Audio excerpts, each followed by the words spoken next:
Bonsoir tout le monde. Et aujourd'hui, nous avons un petit exercice à résoudre qui porte sur la détermination de la trajectoire.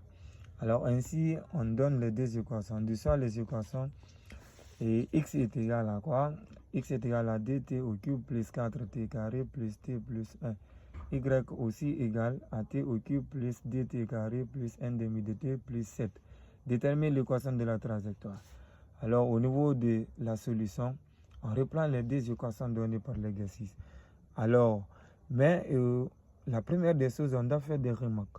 Alors, au niveau de la première équation, on remarque qu'il y a 1 comme étant la constante.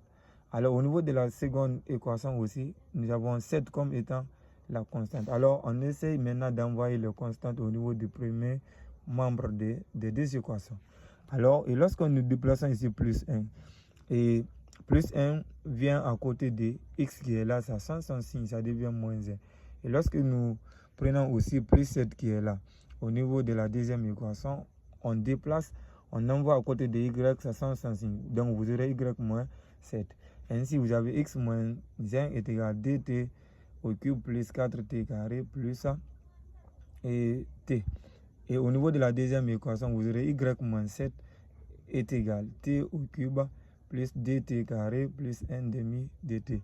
Mais on remarque aussi que la première équation est un multiple de la deuxième équation. Alors, et aussi, la première équation et la deuxième équation ont même degré. Parce que lorsque vous prenez la première équation, le monome de plus haut degré ici, c'est t au cube. Et deuxième équation aussi, le monome de plus haut degré aussi, c'est t au cube. Alors, lorsque nous prenons maintenant le coefficient de la première équation, multipliant par membre à membre la deuxième équation, vous aurez également dt au cube plus 4t carré plus t. Alors, c'est ce qu'on doit faire au niveau de la deuxième équation. On multiplie membre à membre maintenant par quoi? Par 2. Alors, vous aurez 2 facteurs de y moins 7 égale 2 multiplié maintenant par t au cube, vous aurez 2t au cube, 2 multiplié par 2, dt carré, vous aurez 4t carré. Alors, 1 demi de t multiplié par 2, vous aurez maintenant t.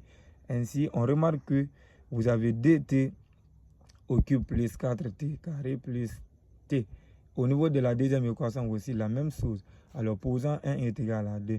Ainsi, nous aurons maintenant x moins 1 qui vient de la première équation égale la deuxième équation des facteurs de y moins 7.